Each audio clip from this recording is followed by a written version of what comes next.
ونستعينه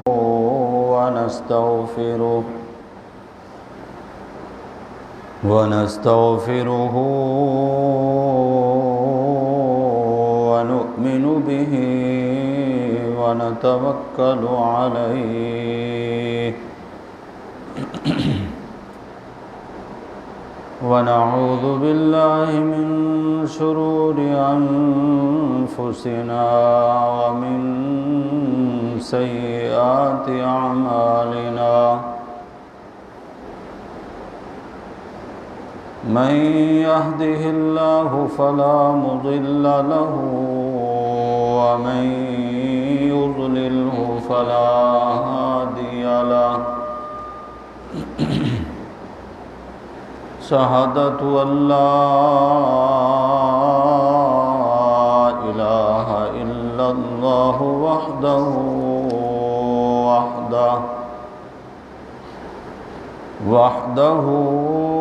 لا شريك له وأشهد أن محمدًا عبده ورسوله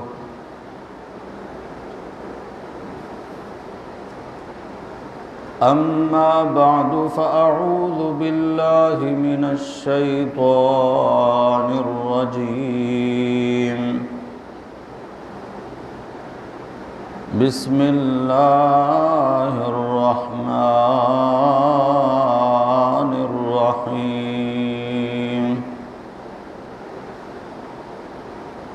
ورفعنا لك ذكرك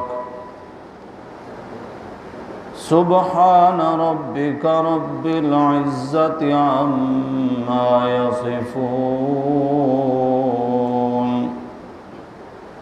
وسلام على المرسلين والحمد لله رب العالمين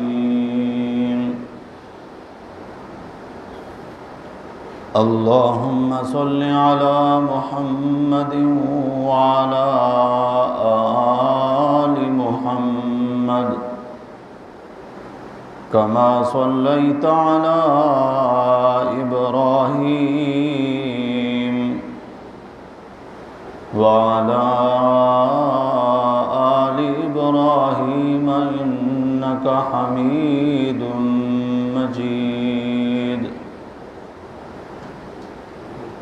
اللهم بارك على محمد وعلى آل محمد كما باركت على إبراهيم وعلى آل إبراهيم إنك حميد مجيد بزرگان محترم، برادران عزیز، سورہ الم نشرح کی یہ آیت مبارکہ کئی خطبات میں پہلے بھی تلاوت کی ہے۔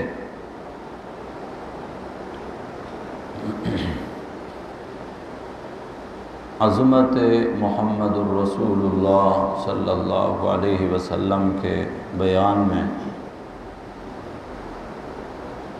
اس آیت کریمہ کو بار بار تلاوت کیا جا رہا ہے۔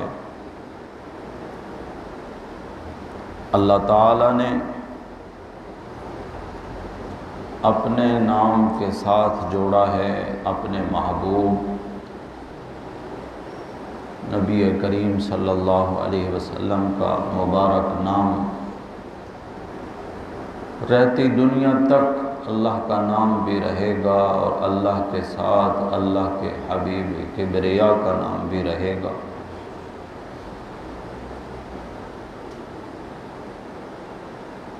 اللہ تعالیٰ نے نبی کریم صلی اللہ علیہ وسلم کو باقی انبیاء علیہم السلام سے مرتبے میں بہت ہی بڑی فضیلت بخشی ہے۔ آپ کو وہ کچھ عطا کیا گیا جو باقیوں کو عطا نہیں ہوا۔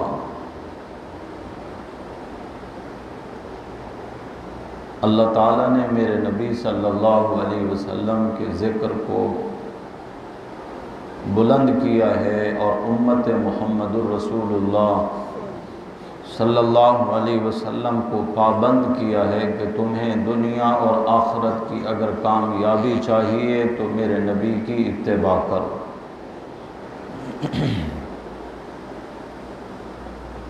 نبی کے نقش قدم پر چلنے والا ہی آخرت میں سرخرو ہوگا۔ ہر وہ طریقہ، ہر وہ عمل جسے عرف میں ہم سنت کہتے ہیں، نبی کریم صلی اللہ علیہ وسلم کا طریقہ امت کے لیے اسوہ ہے، نمونہ ہے، سیمپل ہے۔ اللہ نے پابند کیا ہے مجھے اور آپ سب کو کہ تم نے میرے نبی کا طریقہ اختیار کرنا ہے۔ ہر طریقہ غلط ہو سکتا ہے لیکن نبی کا طریقہ کہیں پر بھی غلط نہیں ہو سکتا۔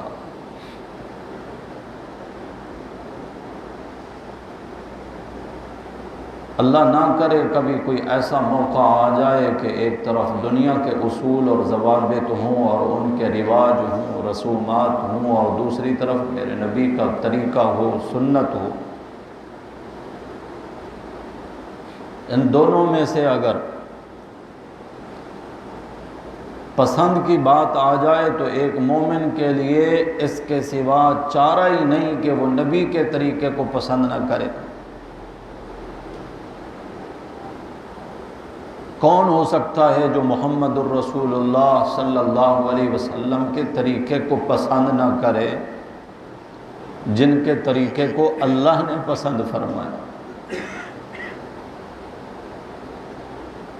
کم تر اور حقیر سمجھنا بھی نبی کے طریقے کو ایمان کا خسارہ ہے۔ الٹے ہاتھ سے ایک شخص کھانا کھا رہا تھا، آپ صلی اللہ علیہ وسلم نے فرمایا سیدھے ہاتھ سے کھاؤ۔ غیر مسلم تھا لیکن میرے نبی کا طریقہ یہ ہے، کھانا پینا سیدھے ہاتھ سے، الٹے ہاتھ کا استعمال نہیں۔ حتیٰ کہ آپ صلی اللہ علیہ وسلم نے فرمایا کہ سیدھا ہاتھ اللہ کو پسند ہے، اللہ کا ہاتھ بھی سیدھا ہی ہے اپنے بندوں کو عطا کرنے میں۔ اللہ اس شخص نے حقارت کی نظر سے ایسے ہی کہہ دیا کہ وہ میرا سیدھا ہاتھ کام نہیں کرتا۔ حقیقت میں ایسا نہیں تھا، درست تھا اس کا ہاتھ، الٹے ہاتھ سے کھا رہا تھا۔ میرے نبی نے فرمایا سیدھے ہاتھ سے کھاؤ، اس نے کہا سیدھا ہاتھ میرا کام نہیں کرتا۔ اس حدیث کو روایت کرنے والے صحابہ فرماتے ہیں ساری زندگی اس کے اس ہاتھ نے کام ہی نہیں کیا، اللہ نے اسی وقت اس کے اس ہاتھ کو مفلوج کر دیا۔ تو نے میرے نبی کی بات کو ٹھکرا دیا ہے، معمولی سمجھا ہے نبی کے طریقے کو۔ ہاں جن کی نظر میں قدر تھی نبی کا طریقہ، انہوں نے پھر کسی بھی ملامت کرنے والے کی ملامت کی پرواہ نہیں کی، نبی کے طریقے کو نہیں چھوڑا۔ بادشاہ کے دربار میں پہنچے ہوئے ہیں میرے نبی کے صحابہ، غیر مسلم بادشاہ،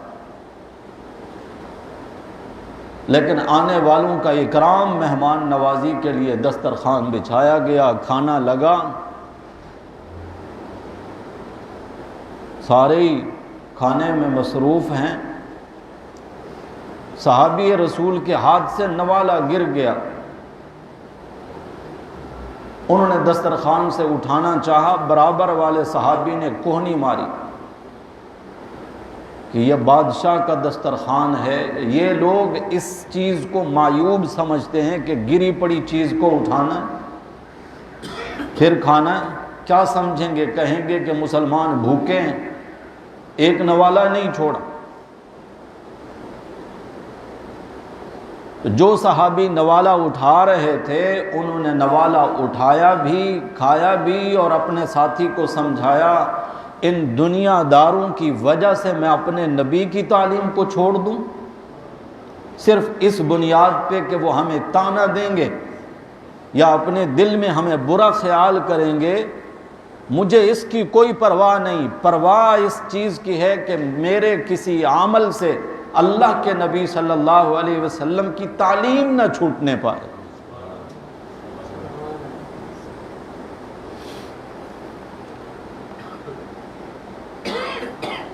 دادا دادی نے بچوں کو یہی سکھایا نا، گری پڑی چیز نہیں اٹھاتے۔ دادی جا رہی تھی پوتے کے ساتھ تو خود گر گئیں، پوتے نے پوچھے موڑ کے دیکھا ہی نہیں، تو اس نے آواز لگائی ہاتھ دو مجھے اٹھاؤ۔ میں نے کہا آپ نے تو کہا تھا کہ گری ہوئی چیز کو نہیں اٹھاتے۔ سمجھانے کا بھی تو ایک طریقہ ہوتا ہے نا، تربیت کا بھی ایک انداز ہے۔ میرے نبی صلی اللہ علیہ وسلم نے دسترخوان پر بیٹھے ہوئے، اب تو رواج نہیں رہا نا، تقریبات ہیں تو کھڑے ہو کے کھا رہے، مسلمان اسی میں فخر محسوس کرتا ہے کہ اغیار کے طریقے پہ میں کھانا کھا رہا ہوں۔ جس شادی میں بفا سسٹم نہ ہو، کسی تقریب میں، اس کو غیر مہذب سمجھا جاتا ہے۔ اللہ کی قسم دنیا کا ہر مہذب طریقہ میرے نبی کی مبارک سنتوں پہ قربان، میرے نبی کی مبارک سنت اور تعلیم سے بڑھ کر کوئی مہذب طریقہ ہے ہی نہیں۔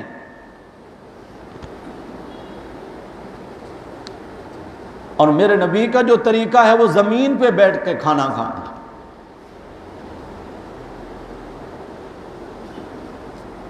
ہمارے استاد محترم جنرل ضیاء الحق کے دور میں شاہی تقریب کے مہمان تھے۔ جب کھانے کا وقت ہوا تو اپنے ساتھیوں سے کہا کہ نیچے چادر بچھاؤ۔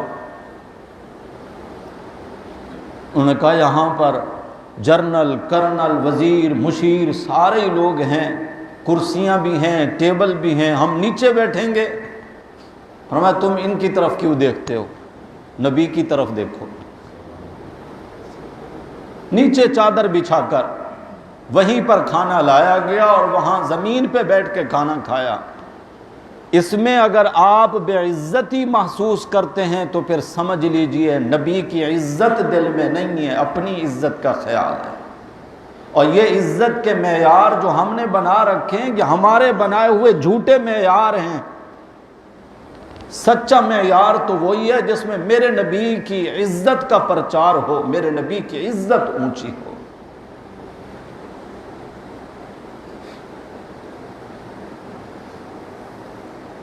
تو جن لوگوں کے دل میں اللہ کے نبی صلی اللہ علیہ وسلم کی عظمت ہے وہ ان چیزوں کا احترام کرتے ہیں، خیال کرتے ہیں۔ زمین پر بیٹھ کر، دسترخوان بچھا کر، ایک ہی برتن میں زیادہ ہاتھ ہوں کھانے والے۔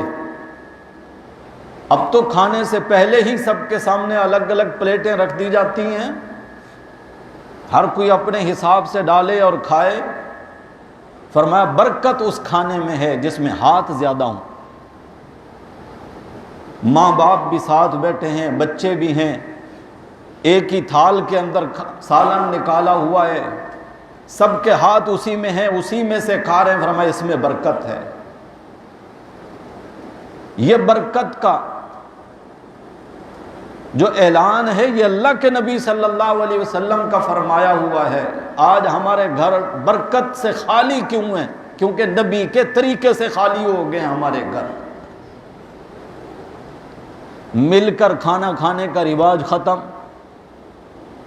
اور اگر ایک ہی وقت پہ کھا رہے ہیں تو سب نے اپنے اپنے کھانے اپنے اپنے برتنوں میں لے رکھے ہیں۔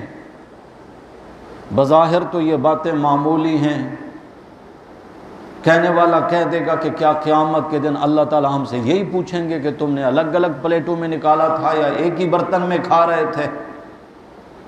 کہنے کو تو بہت ساری باتیں ہیں نا، لیکن اللہ کی نظر میں میرے نبی صلی اللہ علیہ وسلم کی تعلیمات اور ہدایات ہیں، میرے نبی کا عمل ہے، میرے نبی کی سنت ہے۔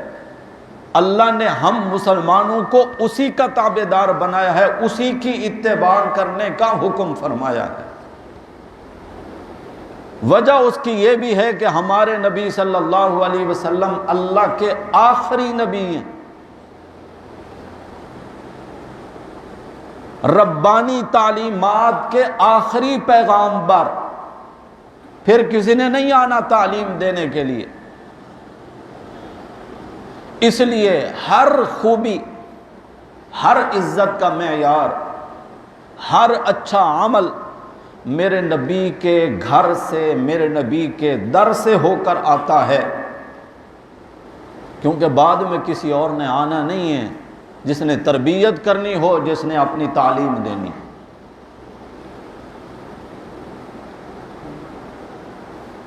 اور جس موضوع پہ ہم بات کر رہے ہیں پچھلے کئی خطبات سے کہ اللہ نے میرے نبی صلی اللہ علیہ وسلم کے تذکرے کو، ذکر کو، عظمت کو بہت بلند کیا ہے، یہ صرف دنیا تک محدود نہیں ہے، قیامت کے دن بھی میرے نبی صلی اللہ علیہ وسلم کا ذکر بلند ہوگا میدان محشر میں۔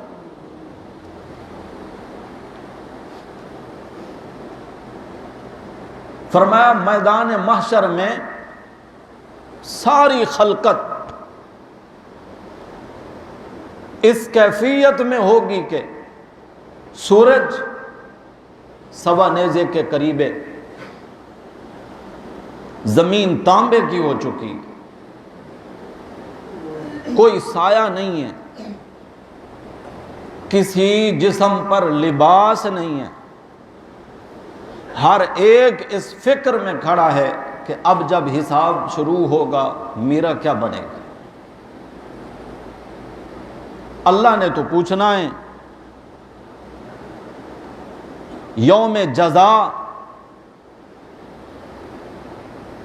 یا پھر خدا نخواستہ سزا، اچھے عمل کی جزا، برے عمل پر سزا، یہ فیصلے کا دن جس کو قرآن نے بھی کہا لیوم الفصل، وہ تو واقع ہو کر رہے گا۔ ساری خلقت پریشان ہوگی، حساب شروع ہی نہیں ہو رہا، تو لوگ آپس میں باتیں کریں گے، کون اللہ تعالیٰ سے بات کرے کہ یا اللہ حساب کتاب بعد میں بھی تو شروع کرنا ہے، سارے پریشان ہیں، چلو فیصلہ تو ہو، جنتیوں نے جنت میں جانا ہے، خدا نخواستہ جہنمیوں نے جہنم میں جانا ہے۔ یہ جو انتظار کے لمحات ہیں یہ تو بہت ہی زیادہ مشکل ہیں، کسی کو نہیں پتا۔ دنیا میں بھی ایسا ہی ہوتا ہے نا، اگر کسی چیز کا انتظار ہو اور جب کام شروع ہو جائے، لمبی لائن لگی ہو، بندے کو پتا ہے کہ میرا نمبر 100 نمبر کے بعد آئے گا، لیکن آگے سے لائن چل پڑے تو ایک امید آ جاتی ہے کہ بھئی کام شروع ہو گیا تو ابھی نہیں، تھوڑی دیر بعد ہی نمبر آ ہی جائے گا میرا۔ خلقت بڑی حیران ہوگی، پریشان ہوگی، مشورہ ہوگا۔ اللہ سے درخواست کون کرے کہ یا اللہ حساب شروع کر؟ سیانے لوگ کہیں گے کہ پوری انسانیت کے ابا ہیں آدم علیہ السلام، انہی سے بات کی جائے، درخواست کی جائے کہ ابا جان آپ کی ساری ذریت اور اولاد پریشان ہے، اللہ سے درخواست کریں یا اللہ حساب شروع فرما۔ جب یہ بڑے لوگ جائیں گے آدم علیہ السلام کے پاس اور درخواست پیش کریں گے تو آگے سے حضرت آدم علیہ السلام فرمائیں گے لست لہا، یہ میرا منصب نہیں ہے، اور میں کہوں کیسے اللہ کو کہ یا اللہ حساب شروع کر؟ اگر میں جا کر اللہ سے کہوں کہ یا اللہ حساب شروع کر، اور اللہ فرمائے کہ ہاں کرتے ہیں حساب شروع، باقیوں کا بعد میں ہوگا، پہلے آپ ذرا حساب دیں اور مجھے بتائیں کہ جب میں نے کہا تھا لا تقربا هذه الشجرہ، میرے آدم جنت میں ہر نعمت آپ کے لیے ہے مگر اس درخت کے قریب نہیں جانا، جواب دے میرے آدم تو نے اس درخت کا پھل کیسے استعمال کیا؟ تو میں اللہ کو کیا جواب دوں گا؟ نہیں بھائی یہ میرا کام نہیں ہے، لست لہا، ائتو غیری، کسی اور کے پاس جاؤ۔ لوگ جائیں گے نوح علیہ السلام کے پاس، حضرت نوح بھی جواب دیں گے لست لہا، یہ میرا منصب نہیں ہے، ائتو غیری، کسی اور کے پاس جاؤ۔ خلقت جائے گی اللہ کے نبی ابراہیم علیہ السلام کے پاس، آپ اللہ کے خلیل ہیں، دوست ہیں اللہ کے، اللہ سے درخواست کریں یا اللہ خلقت بڑی پریشان ہے، لوگ اپنے اپنے گناہوں کے حساب سے پسینے میں شرابور ہیں، کسی کا پسینہ ٹخنوں تک، کسی کا گھٹنے تک، کسی کا کمر تک، کسی کا کانوں کی لو تک، جیسے جیسے گناہ، جیسا جیسا وزن، اسی حساب سے پسینے میں ڈوبے ہوئے ہیں، غرق ہیں، یا اللہ حساب شروع کر۔ ابراہیم علیہ السلام فرمائیں گے لست لہا، یہ میرا منصب نہیں ہے، ائتو غیری، کسی اور سے درخواست کرو۔ موسیٰ کلیم اللہ کے پاس بھی آئیں گے لوگ، آپ وہی ہیں نا جو براہ راست رب سے ہم کلام ہوتے تھے کوہ طور پر، آپ تو اللہ سے باتیں کرتے رہے،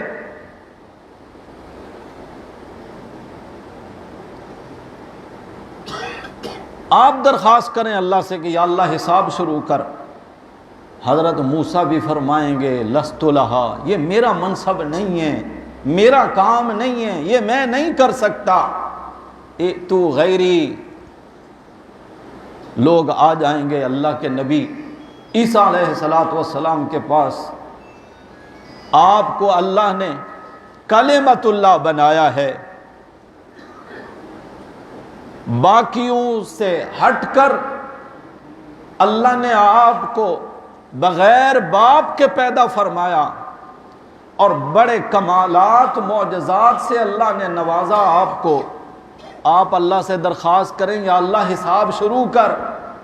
عیسیٰ علیہ السلام فرمائیں گے لست لہا، یہ میرا منصب نہیں ہے، ائتو محمدن ورفعنا لک ذکرک، صرف دنیا میں میرے نبی کا ذکر بلند نہیں، میدان محشر میں یہ درخواست کرنے والے صرف مسلمان نہیں ہوں گے، ان میں یہودی بھی ہوں گے، عیسائی بھی ہوں گے، ہندو بھی ہوں گے، میرے نبی کی گستاخی کرنے والے بھی ہوں گے، قادیانی بھی ہوں گے، ساری ہی خلقت ہوگی نا جن کو شفاعت چاہیے، سفارش چاہیے کہ یا اللہ حساب شروع کر۔ اور حضرت عیسیٰ علیہ السلام یہ نہیں فرمائیں گے ائتو غیری، کسی اور کے پاس جاؤ، وہ نامزد کریں گے، کہیں گے لست لہا، یہ میرا منصب نہیں ہے، منصب جن کا ہے میں ان کا نام بتا دیتا ہوں، جا کر ان سے درخواست کرو، اور ان کا نام نامی ہے محمد الرسول اللہ صلی اللہ علیہ وسلم۔ اور عیسیٰ علیہ السلام فرمائیں گے وَهُوَ خاتم النبیین، ان کے در پہ جانے کے بعد پھر کسی اور کے در پہ جانے کی ضرورت نہیں رہے گی، کیونکہ ان کے بعد نبی کوئی نہیں۔ ائتو محمدن، جاؤ محمد صلی اللہ علیہ وسلم کے پاس، وَهُوَ خاتم النبیین، وہ آخری نبی ہیں۔ ہم سب مسلمانوں کا ایمان اس وقت تک مکمل نہیں ہوتا جب تک آمنہ کے لال صلی اللہ علیہ وسلم کو اللہ کا آخری نبی تسلیم نہ کیا جائے۔ یہ میرے نبی کے مبارک سر کی دستار ہے ختم نبوت۔ اور جو لوگ میرے نبی صلی اللہ علیہ وسلم کی ختم نبوت کو نہیں مانتے، کسی اور کو نبی مانتے ہیں، وہ میرے نبی کی دستار کھینچنے کی کوشش کرتے ہیں، میرے نبی کی عزت پر حملہ آور ہیں۔ مسلمانوں نے تو خیر سر سے پگڑیاں اتار دی ہیں، ٹوپیاں بھی اتار دی ہیں، ننگے سر پھرنا بھی فخر محسوس کرتے ہیں۔ کئی ایسے مسلمان ہیں جو سال ہر سال سے ننگے سر پھرتے ہیں، اسی میں وہ عزت محسوس کرتے ہیں۔ لیکن میں منبر رسول پہ بیٹھا ہوں، اللہ کے نبی صلی اللہ علیہ وسلم ننگے سر نہیں پھرا کرتے تھے، صحابہ بھی ننگے سر نہیں پھرتے تھے، تابعین، تبع تابعین، محدثین، مفسرین، بزرگان دین جتنے بھی اللہ والے گزرے ہیں، کوئی بھی ننگے سر نہیں پھرتا تھا۔ یہ معیوب عمل ہے، یہ خوبی نہیں ہے، یہ حسن نہیں ہے۔ مرد کے سر کی دستار اس کی عزت ہے، جب اس نے خود ہی اپنی عزت اتار کے رکھ دیا، اس کو کیا پتہ کہ عزت کیا چیز ہوتی ہے۔ آپ میں ابھی کئی ایسے بیٹھے ہیں میرے بھائی جنہوں نے دیکھا ہے کہ کسی کو، کسی ناراض کو، کسی بڑے کو منانے کے لیے آخری حربہ کیا ہوتا تھا؟ اپنی پگڑی اتار کے اس کے قدموں میں رکھ دیتے تھے، اور وہ سمجھ جاتا تھا کہ اب تو عزت ہی اس نے اپنی میرے قدموں میں رکھ دی ہے۔ وہ جتنا بھی بڑا یا مجرم ہوتا تھا اس کو معاف کر دیتا تھا، راضی ہو جاتا تھا۔ اب تو یہ معاف کرنا، یہ جملہ بھی گیا، سوری۔ سوری میں کہاں وزن ہے؟ وہ جو وزن اس میں ہوتا تھا کہ میں ہاتھ جوڑتا ہوں مجھے معاف کر دیں، کیا خیال ہے سوری کے اندر یہ وزن ہے؟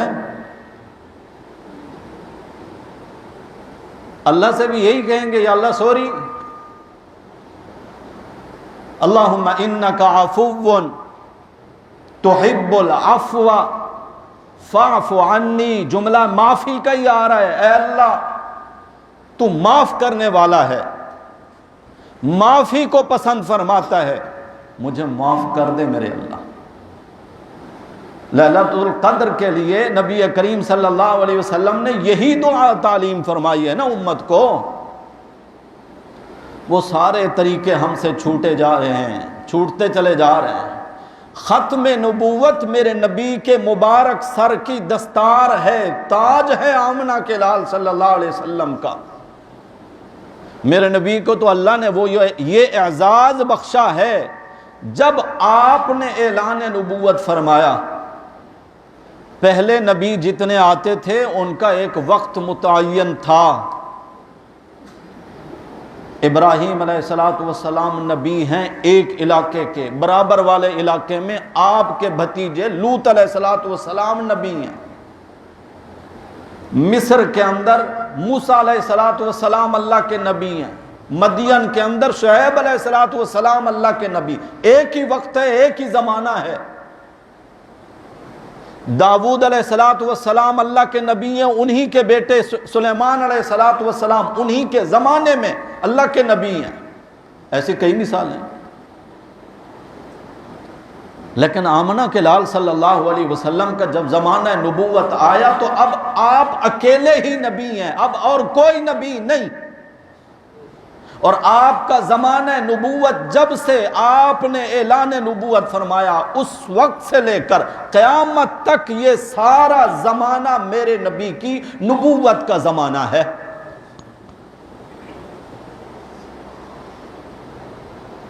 تسبیح کے اندر جو موتی ہوتے ہیں، شمار ہوتا ہے ان کا، اللہ کے شمار میں نبوت کی تسبیح کے موتی تھے، بس ایک موتی کم تھا، وہ آخری ہیرا اور موتی محمد الرسول اللہ صلی اللہ علیہ وسلم بھیج کر اللہ نے نبوت والی تسبیح کو مکمل فرما دیا۔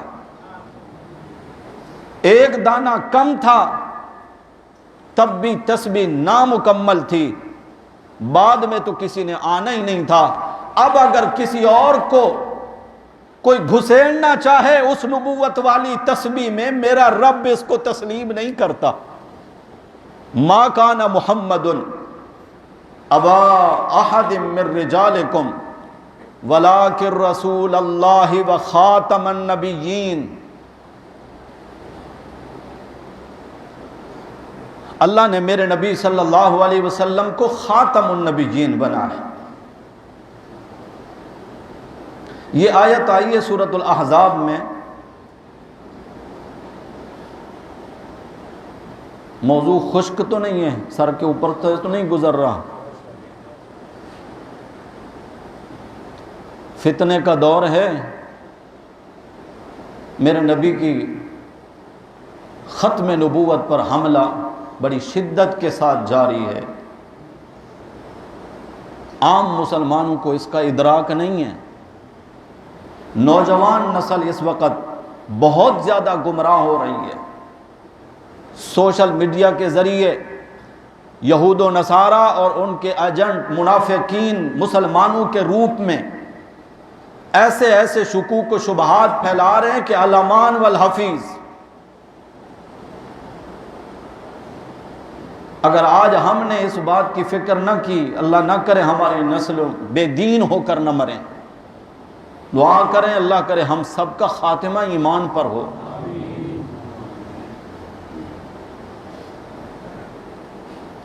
سورۃ الاحزاب میں جہاں یہ آیت آئی ہے تو اس سے پہلے بھی میرے نبی کے گھر کا تذکرہ ہے. اللہ کہتے ہیں میرے نبی مسلمانوں تمہاری جانوں سے بھی زیادہ تمہارے قریب ہیں. وَأَزْوَاجُهُ أُمَّهَاتُهُمْ، اور میرے نبی کی جو بیویاں ہیں وہ تمہاری مائیں. پھر اللہ فرماتے ہیں یا نساء النبی، اے میرے نبی کی بیویوں، لستن کاحد من النساء، ساری کائنات کی عورتوں میں تمہارے جیسی مرتبے والی کوئی نہیں ہے.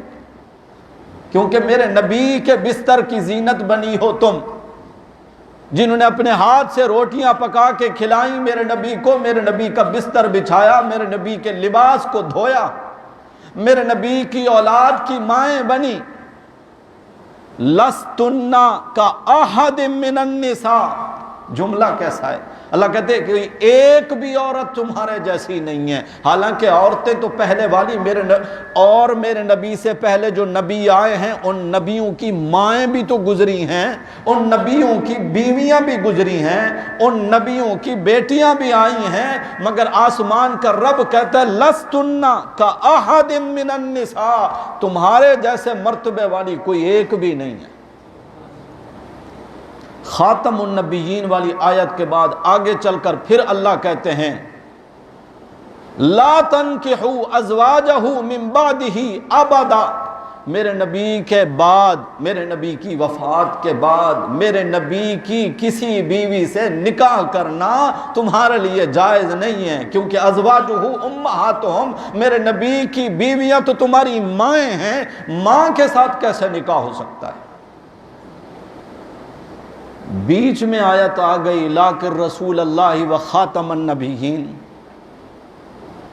میں یہ سمجھانا چاہتا ہوں کہ درمیان میں یہ آیت اللہ کیوں لائے ہیں. پورے قرآن میں ہے بھی یہ صرف ایک ہی آیت. ویسے تو ختم نبوت پر دلالت کے لیے کئی آیات ہیں قرآن مقدس کی، لیکن واضح حکم اس طرح، جس طرح پھر میرے نبی صلی اللہ علیہ وسلم نے بھی اپنے مبارک فرمان میں فرمایا انا خاتم النبیین، میں آخری نبی ہوں. اتنی بات اگر حضور فرماتے نا تو قادیانیوں کو موقع مل سکتا تھا کہ بعد کے نبی کا نہ آنے کا کہاں ہے.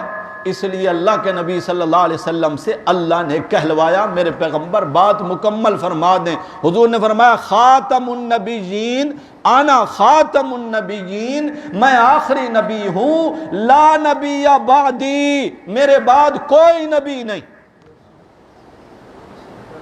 دعوے دار جو بھی ہوگا وہ جھوٹا ہی ہوگا، سچا نبی کوئی نہیں.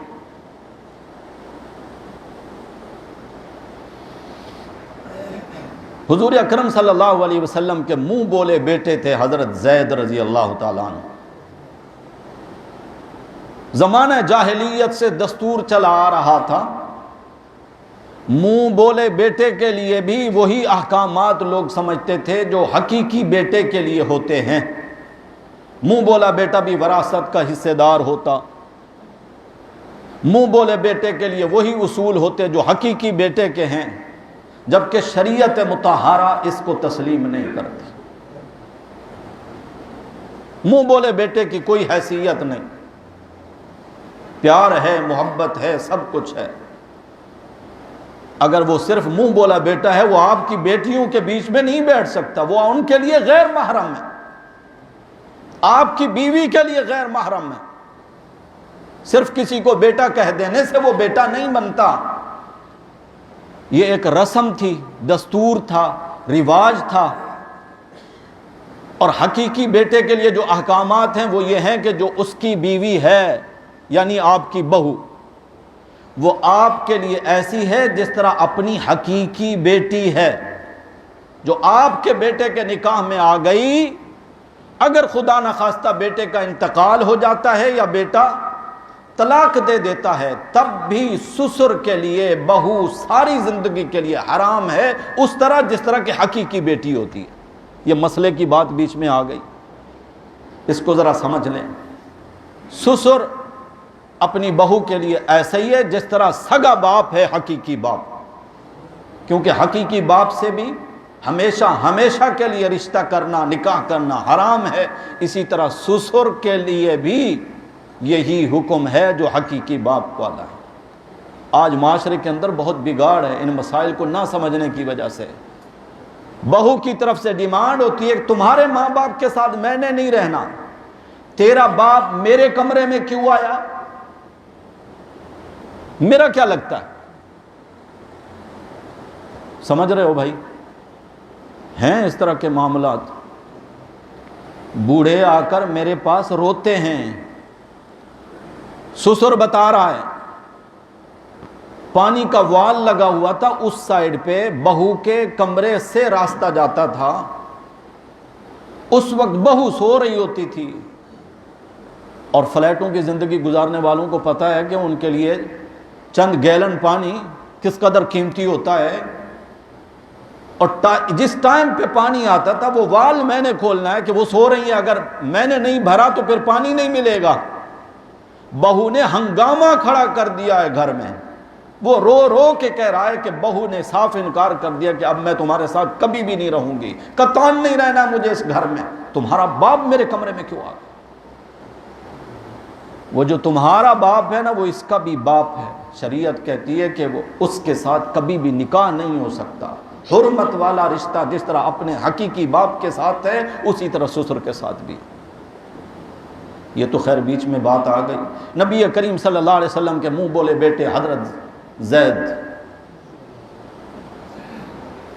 یہ رسم چلی آ رہی تھی کہ منہ بولے بیٹے کے لیے بھی حقیقی بیٹے والے احکامات لوگ سمجھتے تھے کہ جس طرح حقیقی بیٹے کی بیوی سے نکاح نہیں ہو سکتا، منہ بولے بیٹے کی بیوی سے بھی نکاح، اور یہ بات شریعت میں نہیں تھی۔ اللہ نے فرمایا میرے پیغمبر یہ رسم ہم نے آپ سے ختم کروانی ہے۔ حضرت زید نے اپنی بیوی جو کہ نبی کریم صلی اللہ علیہ وسلم کی پھوپھی زاد ہیں، حضرت زینب بنت جحش رضی اللہ تعالی عنہا، حضرت زید نے ان کو طلاق دے دی۔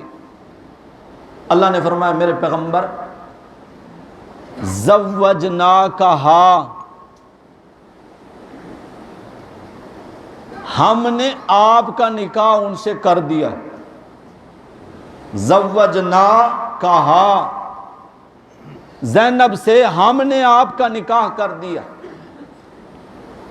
یہ اعزاز کسی نبی کو بھی حاصل نہیں جو میرے نبی کو اللہ نے عطا فرمایا۔ اللہ نے میرے نبی کے رشتے کا انتخاب بھی کیا، میرے نبی کے لیے بیوی پسند کی زینب، اور نکاح بھی اللہ نے کر دیا عرشوں سے۔ اور نبی کریم صلی اللہ علیہ وسلم کی کئی ازواج مطہرات تھیں، جب بیٹھتی نا ہر ایک اپنا فخر بیان کرتی۔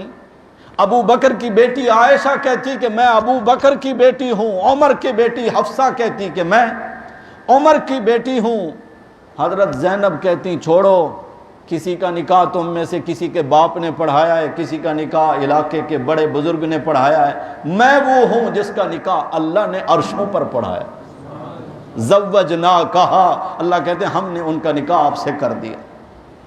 تانے آئے، لوگوں نے الزامات لگانے شروع کر دیے کہ دیکھو جی محمد صلی اللہ علیہ وسلم نے اپنی بہو سے نکاح کر لیا۔ مسئلہ سمجھے ہو نا، بہو تو نہیں تھی، منہ بولے بیٹے کی بیوی تھی، اللہ نے نکاح کر دیا۔ تانے دینے والوں نے تانے دیے، اللہ کے نبی صلی اللہ علیہ وسلم نے اللہ سے درخواست کی، یا اللہ یہ رسم اور یہ رواج اگر توڑنا ہی تھا تو کسی اور سے توڑوا لیتا میرے اللہ، میں تو پہلے ہی تانوں اور الزامات کی زد میں ہوں، لوگ مجھے برا بھلا کہہ رہے ہیں۔ اللہ نے فرمایا میرے پیغمبر لیکن رسول اللہ و خاتم النبیین، اس طرح کے رسم اور رواج ہم ختم کراتے ہیں نبیوں سے، اور آپ ہیں میرے آخری نبی، آپ کے بعد چونکہ نبی کوئی نہیں تو اس رسم کو کون ختم کرے گا، لہذا ہم نے یہ رواج اور رسم آپ سے ہی ختم کرانی ہے۔ اس لیے یہاں پر آیت کریمہ آئی ہے وَلَٰكِن رسول اللہ وَخَاتَمَ النَّبِيِّينَ۔ اس آیت کریمہ سے چند آیات کے بعد آگے وہ آیت کریمہ بھی آ گئی، ان اللہ، توجہ آخری جملے ہیں، ان اللہ وملائکتہ یصلون علی النبی۔